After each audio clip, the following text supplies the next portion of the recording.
Estudiaremos en la palabra de Dios un mensaje basado en una porción del libro de Nehemías. Y la palabra de Dios nos enseña cómo es que hay hombres que marcaron la diferencia. De hecho, solamente hay 3 libros históricos post-exílicos. Después de los 70 años del cautiverio babilónico, solamente tenemos a Esdras, a Nehemías y a Esther como libros que nos hablan de la historia. Hay otros libros que son de profetas, pero históricos como tal solamente tenemos a estos 3, en los cuales en cada uno se narra la historia de un héroe. Tenemos a Nehemías, tenemos a Esdras y tenemos a Esther, de personas, de seres humanos que hicieron una diferencia. El libro de Nehemías, el capítulo 1, quiero hablar un poquito del contexto porque vamos a analizar el capítulo 4, pero quiero que entremos en contexto. Nehemías dice el capítulo 1, versículo 1 nos habla, Nehemías, hijo, dice ahí, de Icalías, ese era Nehemías. Y el capítulo 2, versículo 1, sucedió en el mes de Nisán, en el año 20 del rey Artajerjes. Estando ya el vino delante de él, tomé el vino y lo serví al rey. Y como yo no había estado antes tan triste en su presencia. Aquí tenemos a este hombre llamado Nehemías. Y hay algo sorprendente que dice el don de profecías acerca de Nehemías. En la Review and Herald del 2 de mayo de 1899, dice algo que a mí me sorprendió de Nehemías.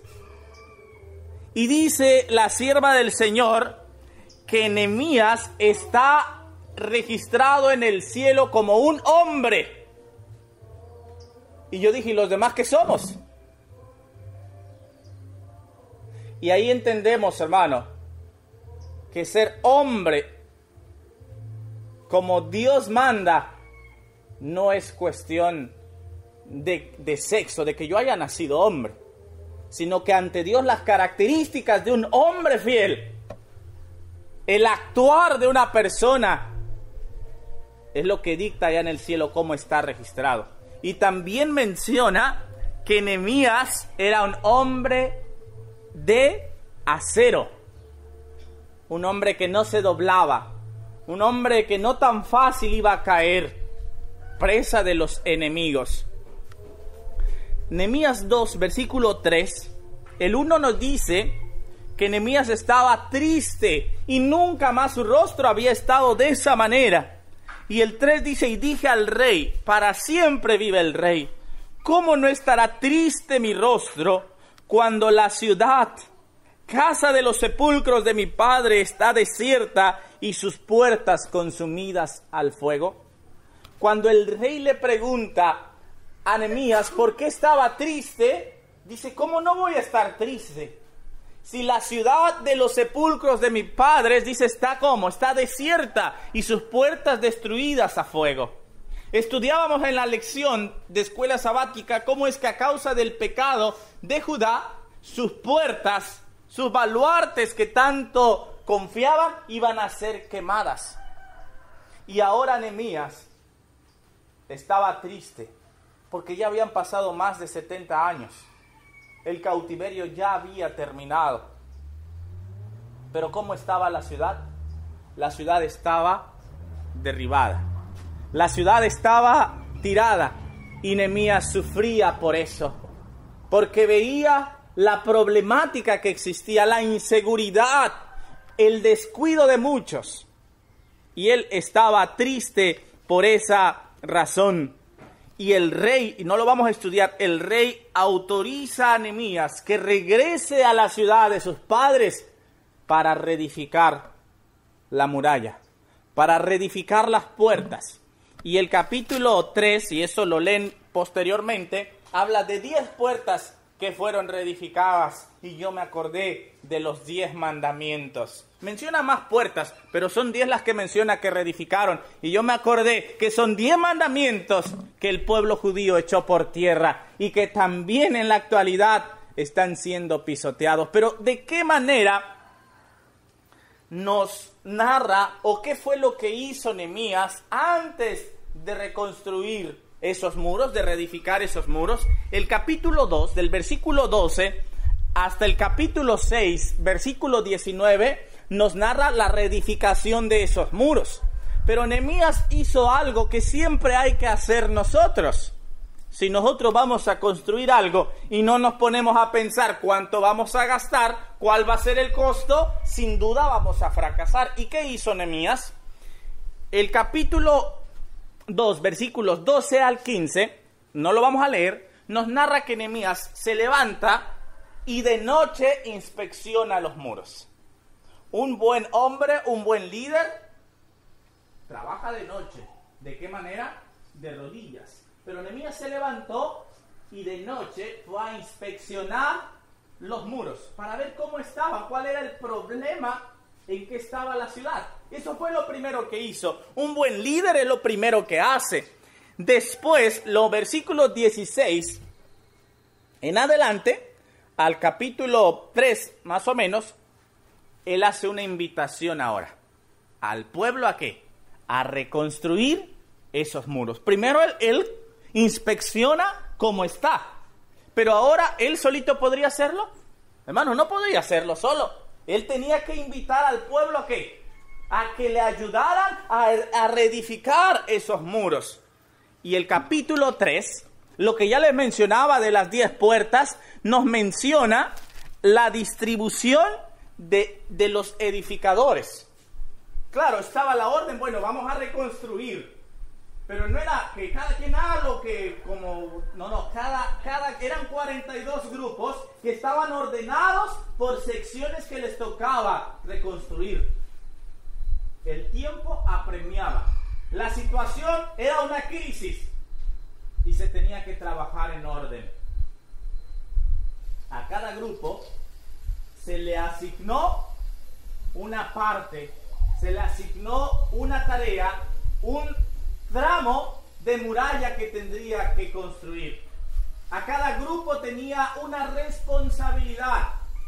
No era de que todos vamos a hacerlo y vemos, no, cada uno tenía. Entonces se divide el pueblo en ese número de personas. Y el capítulo 4 nos narra que se comienza la reedificación del muro. Y vamos al capítulo 4, que es lo que vamos a estudiar.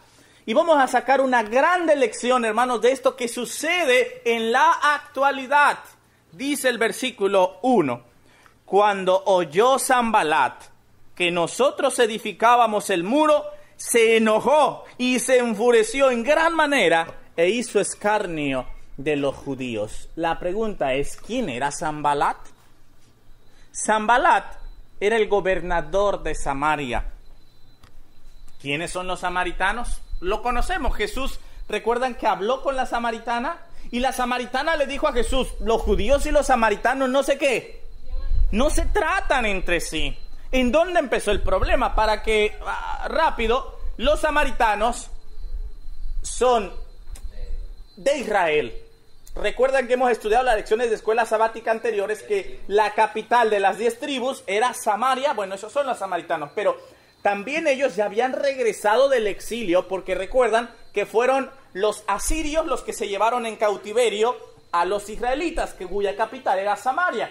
Ellos regresan, pero ya regresan una raza mixta, un pueblo contaminado, porque los babilonios se llevaron a los judíos a Babilonia, pero los asirios se llevaron a los israelitas y los distribuyeron por diferentes partes de la tierra. Entonces, cuando regresan, ya venía una raza mezclada, una raza mixta, y muchos de ellos no conocían al Señor.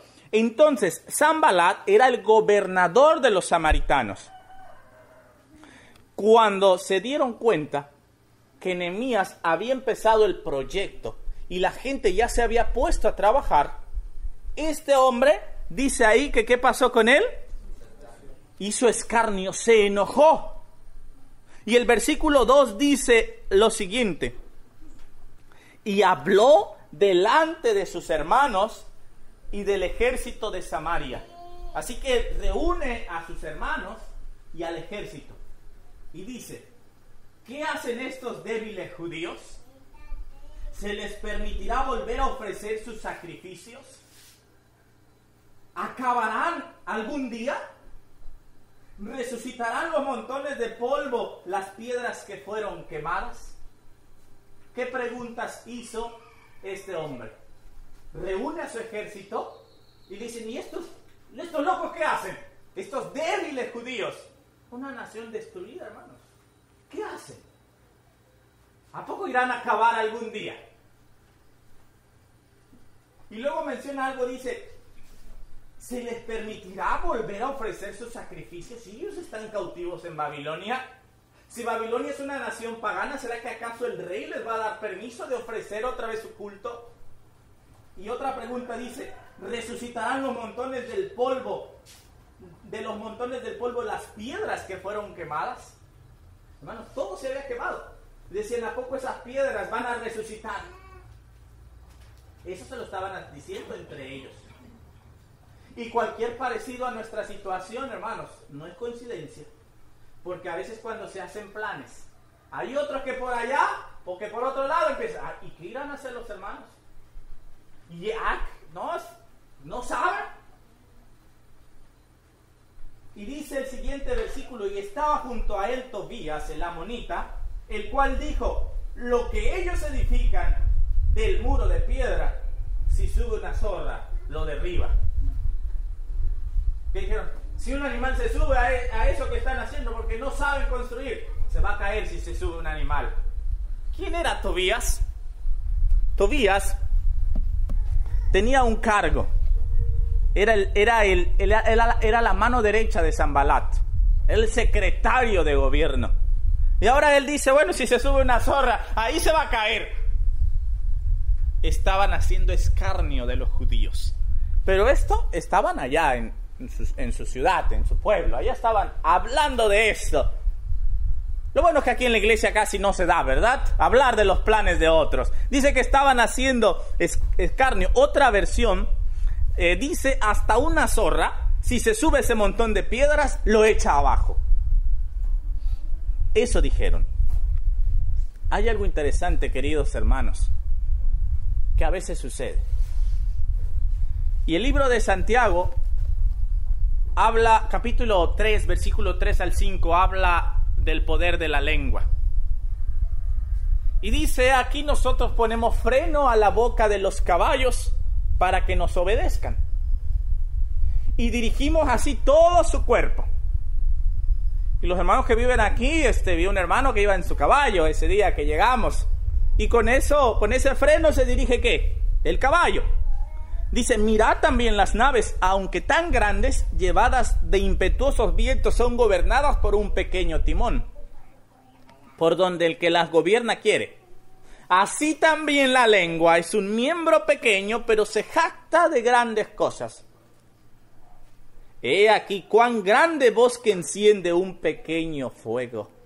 Y estos dos hombres estaban queriendo encender un bosque con lo que decían. Reunieron a su ejército y le dijeron: miren, ¿qué hacen aquellos débiles? Eso que están haciendo, si se sube una zorra, se va a caer. Hermanos, estaban calentando la sangre de su ejército. ¿Para qué será? Y escuchen este testimonio, Obreros Evangélicos, página 461. Siempre hay unos pocos que piensan: cuando sus hermanos tiran hacia adelante, el deber suyo es tirar hacia atrás. Cuando alguien hace un plan: hermanos, vamos a ir a abrir un campo. No, mejor no vamos. Pareciera como que hay unos que nuestro deber es como que tirar hacia atrás, llevar la contraria. ¿Sí? Y ahí dice el testimonio. Y ahí estaban ellos. Cuando el pueblo judío se pone en marcha, había unos que pareciera que su deber era ¿qué cosa? Hermanos, cuando eran Hermanos, en teoría era la misma nación, eran las mismas tribus.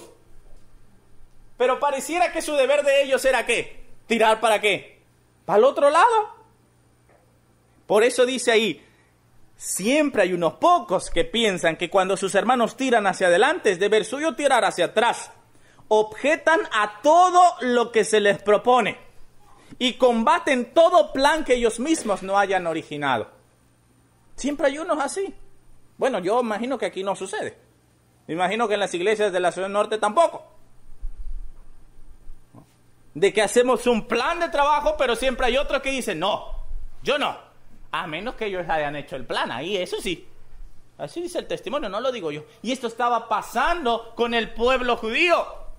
Nehemías hace un plan, hace un proyecto, pero había unos que decían, ¿qué van a hacer estos hombres? Pero ¿qué hay que hacer cuando eso sucede? Nehemías capítulo 4, versículo 4 y 5, dice así. Oye, oh Dios nuestro, que somos objeto de su menosprecio, y vuelve el baldón de ellos sobre su cabeza y entrégalos por despojo en la tierra de su cautiverio. La pregunta es, ¿fue acaso Nehemías a pelearse con ellos? ¿Fue acaso Nehemías a decir, a ver, si ya se callan? ¿Qué hizo Nehemías, hermano?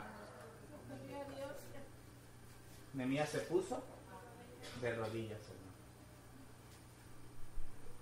Dice, y sigue diciendo, no cubra su iniquidad ni su pecado sea borrado delante de ti, porque se airaron contra los que edificaban.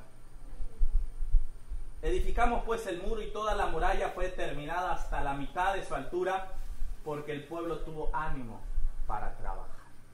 Hermano, cuando el pueblo tiene ánimo, aunque haya unos que quieran tirar para otro lado, hermano, las cosas que... Pero el secreto, hermanos, es la oración.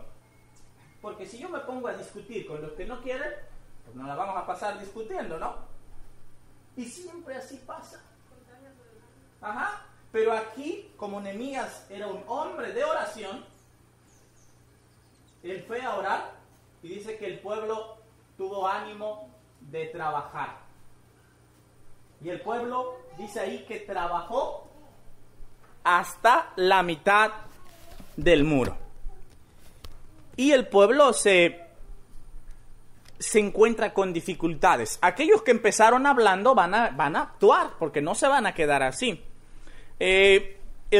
Hubo éxito, y dice el versículo 7, pero aconteció que oyendo Sanbalat y Tobías y los árabes, aquí hay otros, los árabes, ¿quiénes eran los árabes? Dice, los amonitas y los de Asdod, que los muros de Jerusalén eran reparados porque ya los portillos comenzaban a ser cerrados, se encolerizaron mucho. No solamente había llegado el muro a la mitad, sino los portillos dice que estaban, ¿qué? Ya las puertas estaban, ¿qué? Construyéndose. ¿Y qué pasó con ellos, hermanos? Hermanos, dice que se encolerizaron mucho, dice ahí. Que se encolerizaron mucho. ¿Qué quiere decir esto? ¿Qué pasó con ellos? Se enojaron, ¿sí? Dice que se enojaron mucho.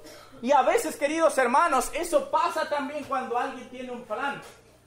Porque no queremos, porque no se han hecho las cosas como yo quiero. ¿Qué pasa? Me enojo.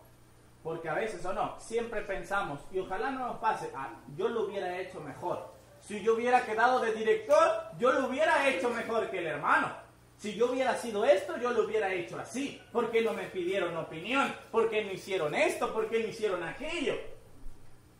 Y eso fue lo que pasó, hermano. Pero yo creo que no sucede, ¿verdad? Es mera historia. Aquí dice entonces que se enojaron mucho. Dice un comentario, las razones por las que Sanbalat y Tobías se opusieron a Nehemías básicamente no eran religiosas, sino políticas. La autoridad del gobernador de Samaria en particular se veía amenazada por la llegada de Nehemías. ¿Quién era el gobernador? Había celos. Y se veía amenazado su autoridad porque llegó Nehemías, el nuevo gobernador de Judá. ¿Y quiénes eran los árabes? Los árabes, dirigidos por Gesén, dice el capítulo 19, probablemente tenían temor de que el fortalecimiento de Judá bajo la dirección de Nehemías acabara con su lucrativo negocio. ¿Quiénes eran los árabes? Ellos, el rey de Asiria, Sargón II, los reubicó en Samaria, estos árabes, dice la historia. Y las fuentes clásicas, o sea, los libros de historia, dicen que estos árabes tenían privilegios de parte en tiempos de los persas. Habían sido puestos por los asirios ahí en Samaria, pero ellos tenían privilegios. Entonces ahora, al llegar un gobernador, al llegar Nehemías, pues ellos temían que esos privilegios se les terminaran. Así que también, bueno, estaban siendo enemigos. Y dice el versículo 8, y conspiraron todos para venir a atacar a Jerusalén y hacerle daño. ¿Qué hicieron? Hicieron una conspiración para atacar a Jerusalén y para hacerle daño. Hermanos, se pusieron de acuerdo. Siempre, hermanos, las palabras, primero los pensamientos, las palabras y luego siguen ¿qué? Y aquellos hombres primero empezaron que miren es que hacen esos débiles, pero cuando vieron que el pueblo tenía ánimos de trabajar, decidieron ir a ¿qué?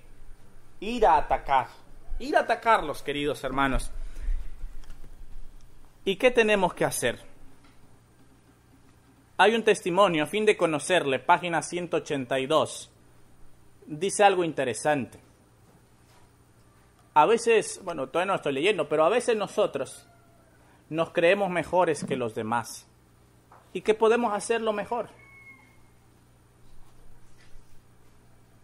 Y dice así el testimonio: el Señor requiere que tratemos a nuestros prójimos como Él nos trata. Hemos de ser pacientes, bondadosos, aun cuando no lleguen a lo que esperamos en todo. Los últimos 6 mandamientos especifican los deberes del hombre hacia el hombre. Cristo dijo, tolera a tu prójimo. Cristo no dijo, tolera a tu prójimo, sino amarás a tu prójimo como a ti mismo. Nosotros tenemos que tratar a los demás como ¿qué? Como a nosotros mismos. Pero estos samaritanos no estaban tratando a los demás como a ellos mismos. Ahora iban a hacerles la guerra. ¿Y qué hay que hacer si un hermano está haciendo algo malo? Dice Mateo 18:15, si tu hermano pecare contra ti, ¿qué dice? Ve y repréndele tú y ¿qué? Y él solo. Pero a veces, ¿qué hacemos? Vamos y le decimos al hermano, al otro hermano, al otro hermano, y el que menos se entera es el ¿qué? El que se ofendió. Recuerdo una historia, quizás ya la han escuchado, de que un pastor, de pronto su bebé de brazos, se le acaba la leche y los pañales de noche, llega él de noche y le dice a su esposa, ya no hay leche, ya no hay pañales, y él decide ir a buscar, pero la única tienda abierta a la medianoche era una licorería, como un mini super, que su fuerte eran vinos y licores, y el pastor se dirige hacia allá y entra a ese lugar a comprar la leche y los pañales, pero había un hermano que estaba pasando por ahí y vio al pastor entrar ahí. Y le llama, oye, hay que orar por el pastor porque lo acabo de ver entrar a la licorería. Bueno, el pastor sale con la leche y los pañales, se dirige a su casa y bueno, él y su esposa y su hijo felices porque ya había leche y pañales. Así que aquel hermano le llama a otro, oye, que vamos a orar por el pastor porque lo acaban de ver borracho. ¿Cómo borracho el pastor? Y ese le llama a la otra persona, y llega el sábado, y todos veían al pastor raro. El pastor pasa enfrente y ve que los hermanos, no, va a predicar, borracho. Cuando se llega el momento de saludar, lo saluda alguien y dice, hermano, supe su problema y estoy orando mucho por usted, porque Dios lo restaure. Bueno, a ver, hermano, pero gracias que oras por mí, pero ¿cuál es mi problema? Hermano, supe que lo agarraron y se lo llevaron porque lo encontraron tirado de borracho. Hermanos, a veces eso pasa en la iglesia, ¿o no? Que en lugar de ir a ver al hermano del problema, le decimos a otro, y como por ahí se hace como teléfono descompuesto. El último que lo escucha ya tiene una versión completamente diferente. Pero hermano, si mi hermano tiene un problema, dice, ve y reprende lo que. Hermano, si tú crees que puedes hacer las cosas mejor, no lleve la contraria, unámonos. Y así juntos, ¿qué? Hacemos más uniéndonos que separándonos y discutiendo. Así que este era el problema que tenía Nehemías. Y nosotros, hermanos, tenemos que ser tolerantes con los demás, pero exigentes con nosotros mismos. Pero a veces nosotros somos tolerantes con nosotros y exigentes ¿con quiénes? Exigimos de los demás, pero nosotros nos toleramos tantas cosas. Dice, a fin de conocerle, página 183, el pensamiento de la tolerancia de Dios con nosotros debiera hacernos mutuamente tolerantes. Cuán pacientemente debiéramos tolerar las faltas y errores de nuestros hermanos. Cuando recordamos cuán grandes son nuestras faltas a la vista de Dios, pero pareciera que yo no veo mis faltas, ¿verdad? ¿Por qué? Porque pues veo hacia allá, no veo hacia acá. Pero hay que ver primero ¿qué? Nuestros errores. ¿Cómo podemos orar a nuestro Padre Celestial? Perdónanos nuestras deudas como también nosotros perdonamos a nuestros deudores. Si somos exigentes en nuestro trato con otros, no podemos hacerlo. Entonces, hermanos, ¿qué tenemos que hacer si los demás hablan mal de ti? Si tú escuchas que alguien habla mal de ti, ¿qué hay que hacer? Dice el capítulo 4, versículo 9. Entonces, oramos a nuestro Dios. ¿Qué hay que hacer? ¿Ponernos a discutir? Decir, no, yo no me dejo. Y a veces nos excusamos de algo. A veces hay problemas en la iglesia. Y saben, hay algo bien complicado. Cuando una persona se bautiza recién, se desanima en su primer junta de iglesia. Hermanos, yo platiqué con una joven que se bautizó. A los 8 días fue la primera junta de reorganización. Me dice, hermano, yo ya no quiero ir a la iglesia. Me arrepiento de haberme bautizado, porque allí yo no conocía a los que estaban ahí. Sí, hermano. A veces pasa eso. Pero ¿qué hay que hacer si los demás hablan mal de nosotros? Y a veces nos excusamos en nuestro carácter. Y decimos, no, es que yo tengo el carácter fuerte. Y me enojo. No, ese no es fuerte, es débil. Porque el fuerte es el que aguanta, el que se controla. Pero el débil es el que explota. Así que si crees tú que tu carácter es fuerte porque explotas y gritas, hermano, tu carácter no es fuerte. Tu carácter es débil. Y a veces nosotros, ¿qué pasa? Cuando alguien habla mal de nosotros, nos desanimamos y todo eso, hermanos, hay que orar. Y hay quienes dicen que cuando la gente habla mal de ti es porque estás haciendo las cosas bien.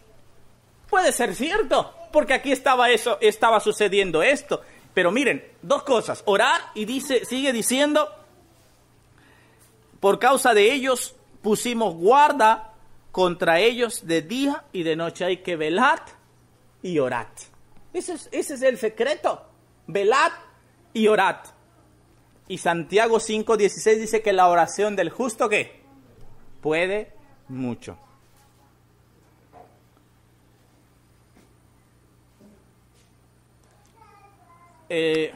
Un testimonio dice así, ahorita les digo qué nombre es. A menudo las dificultades pueden subsanarse por medio del silencio. Dejen solo al que habla mal. Realicen su obra como quien tiene un cometido sagrado que cumplir. Cuando sean criticados, avancen como si no oyeran. ¿Qué hay que hacer? Hermanos, ¿y qué duele más? Yo no sé si a ustedes les ha tocado, pero yo tuve una experiencia con alguien que quería pelear, que quería discutir. Y claro, no voy a decir, yo siempre me quedo callado, no. Pero cuando uno se queda callado, ¿cómo se siente aquella persona? Le duele más, hermano, pero pues como ya no le siguieron la corriente, ¿qué tiene que hacer? A veces va uno en la calle y hay gente grosera que, no sé, tiene prisa, y si uno se queda callado, a aquella persona le duele más ese silencio. Así que, queridos hermanos, ¿qué hay que hacer cuando seamos criticados? Cuando sean criticados, avancen como si no oyeran. Eso es lo que tenemos que hacer, avanzar como si no oyéramos. A veces, hermanos, nos ponemos nosotros a discutir. Y lo estoy leyendo del libro que se llama, ahorita les digo, es de la hermana White, solo que no recuerdo, las siglas son ATO, página 361.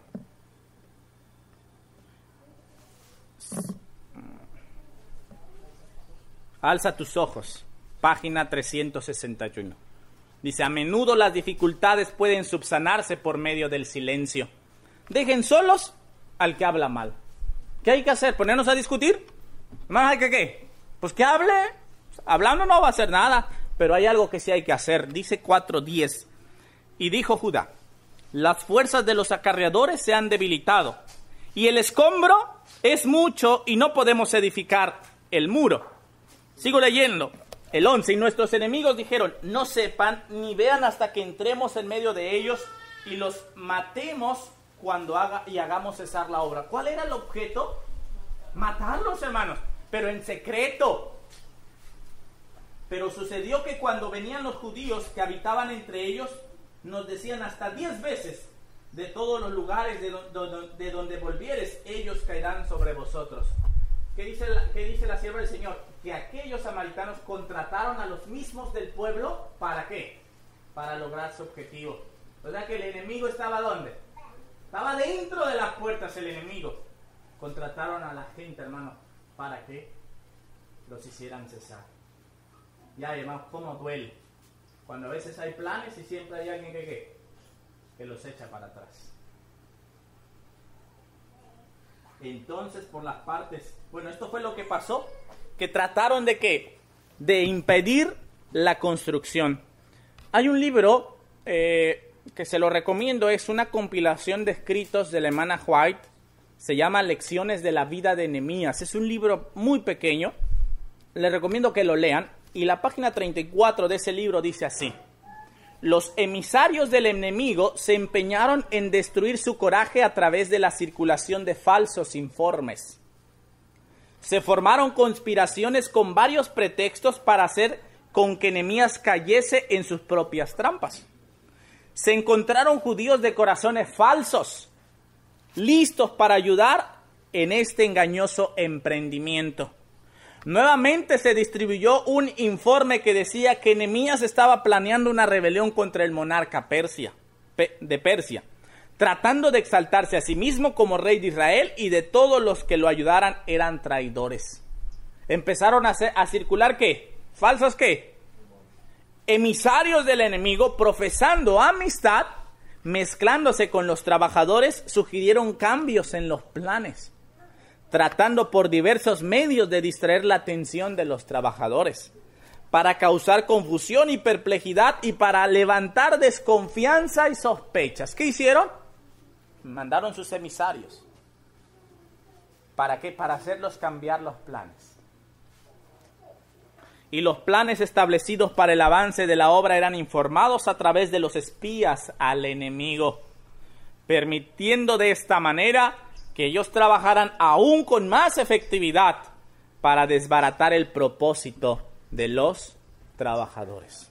Hermanos, hay veces que es cierto, llega el momento en que nos desanimamos y decimos, yo ya no sigo, porque la gente habla, porque la gente no apoya, por diversas razones.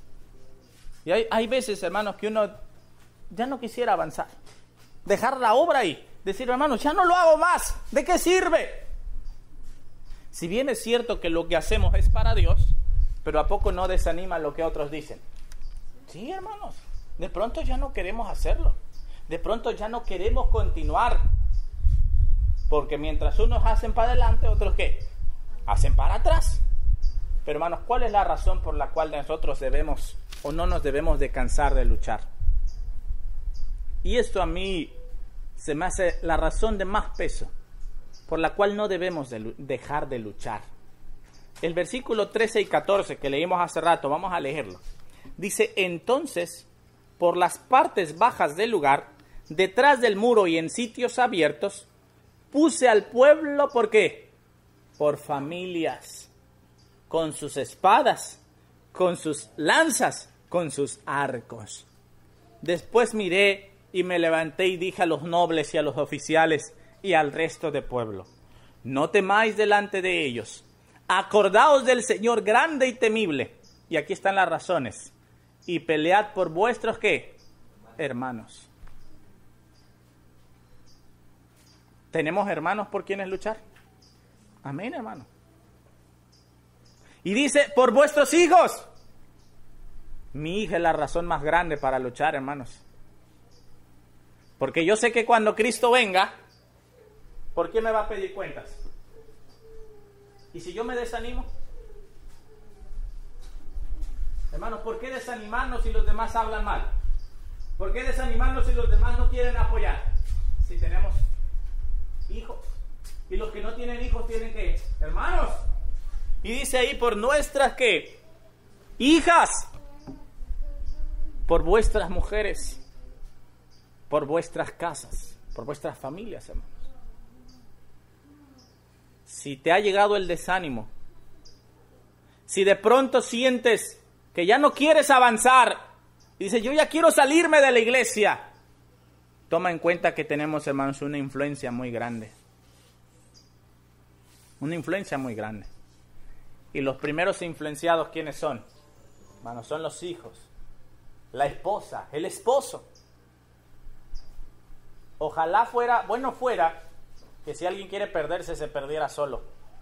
Pero no, hermanos, tenemos una influencia. Hermanos, si tú has pensado en desistir, si tú sientes que ya no te quedan fuerzas, piensa en tus hermanos, piensa en tu esposa, en tu esposo, piensa en tus hijos si es que lo tienes, hermano. Me decía un misionero de otro país, platigué con él hace 2 semanas y le comentaba que venía para acá. Él me dijo algo. Tu primer deber es tu familia. Y eso es cierto. Hermanos, ese es nuestro primer deber. Y aquí Nehemías les dice, pelead por quiénes. Nunca les dijo, peleen por los muros, peleen por su ciudad. ¿Qué dijo? Pelea por qué. Por vuestros hermanos, por vuestros hijos, por vuestras hijas, por vuestras mujeres, por vuestras familias. Hermanos, ahí está la razón de la lucha. Y el versículo 15 en adelante dice, cuando oyeron nuestros enemigos que lo habíamos entendido y que Dios había estorbado el consejo de ellos, nos volvimos todos al muro. ¿Y cada uno a qué? Hermanos, cada uno a su tarea. Ahí está el secreto. Cada uno a su tarea. Desde aquel día, la mitad de mis siervos trabajaban en la obra y la otra mitad tenía lanzas, escudos, arcos y corazas. Hermanos, cada uno de nosotros tenemos diferentes talentos. No todos podemos hacer todo, pero cada uno tiene una tarea que hacer. ¿Dónde? En esta obra, hermanos. Cada uno tiene una tarea que hacer. Y detrás de ellos estaban los jefes de toda la casa de Judá, los que edificaban el muro, los que acarreaban, los que cargaban. Unos edifican, hermanos, otros acarrean, otros ¿qué hacen? Otros cargan. Dice ahí, con una mano trabajaban en la obra y la otra tenían ¿qué? La espada. Porque los que edificaban, cada uno tenía su espada ceñida a sus lomos, y así edificaban. Y el que tocaba la trompeta estaba junto a mí. Y dije a los nobles y a los oficiales y al resto del pueblo, la obra es grande y extensa, y nosotros estamos apartados en el muro, lejos unos de otros. Hermanos, la obra ¿cómo es? Grande, queridos hermanos, pero cada uno tenemos una ¿qué? Y hermanos, si tú desanimas en tu misión, Dios te pedirá cuentas. Otro lo podrá hacer, es cierto, hermanos, pero Dios te va a pedir cuentas ¿a quién? A ti. Tenemos una obra individual que hacer. ¿Y qué dijo Nehemías? Estamos muy lejos unos de otros. El versículo 20 en el lugar donde oyeres el sonido de la trompeta, reuníos allí con nosotros. Y nuestro Dios, ¿qué dice ahí? Nuestro Dios peleará por nosotros. Hermano, no necesitamos pelear. ¿Quién va a pelear? Va a pelear Dios. No necesitamos discutir. Dios se va a encargar. Pero lo único que tenemos que hacer es orar y trabajar, hermanos. Eso es lo que hay que hacer, orar y trabajar.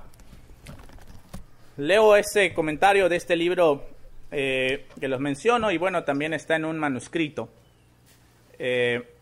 12 de marzo de 1904, dice así: el caso de Nehemías se repite en la historia del pueblo de Dios en este tiempo. Los que trabajan en la causa de la verdad encontrarán que no pueden realizarla sin provocar la ira de sus enemigos. Aunque han sido llamados por Dios para la obra en la que están ocupados, su conducta es aprobada por Él, no pueden escapar de los reproches y de las burlas. Serán acusados de visionarios, indignos de confianza, maquinadores de ardides, hipócritas. En resumen, cualquier cosa que convenga a los propósitos de sus enemigos. El desprecio y la burla ciertamente son dolorosos para la naturaleza humana, pero los deben de soportar todos los que son leales a Dios. Así que, queridos hermanos, nosotros tenemos que soportar muchas veces eso. Pero, hermanos, ojalá seamos esos que construyen y se burlan de ellos, y no seamos los que se burlan. Jesús dijo que iba a haber muchos tropiezos, pero hay por quien venga el tropiezo. Queridos hermanos, Nehemías, ese capítulo concluye con algo un poco complicado de entender quizás. Pero dice así, Nehemías 4:23. Ni yo, ni mis hermanos, ni mis jóvenes, ni la gente de guardia que me seguía nos quitamos vuestro vestido. Cada uno se desnudaba solamente para bañarse. Estaban siempre, ¿qué? Siempre en guardia, hermanos. Queridos hermanos, tenemos que siempre estar, ¿qué? Con los pies en alto. Tenemos que avanzar, hermanos. Por eso le titulé Entre conflictos y enemigos, no dejes de luchar, porque ahí están las razones. La familia, nuestros hijos, nuestros hermanos. Hermanos, esas son las razones por las cuales tenemos que luchar cada día. Y nunca olvides que la influencia que tienes es muy abarcante. Por eso, querido hermano, cuando el pecado invada tu vida, arrepiéntete. Cuando la amargura haga raíces en tu corazón, perdona. Cuando las mentiras se mezclen en tu historia, busca la verdad. Cuando las tradiciones ganen terreno, vuelve a empezar. Cuando los problemas acechen para robar y arruinar, ora. Y cuando los obstáculos aumenten, consagra y dedica tu familia a Dios. Que el Señor nos bendiga para que nunca miremos atrás y empujemos todos juntos el carro de la verdad al costo que sea necesario. Amén.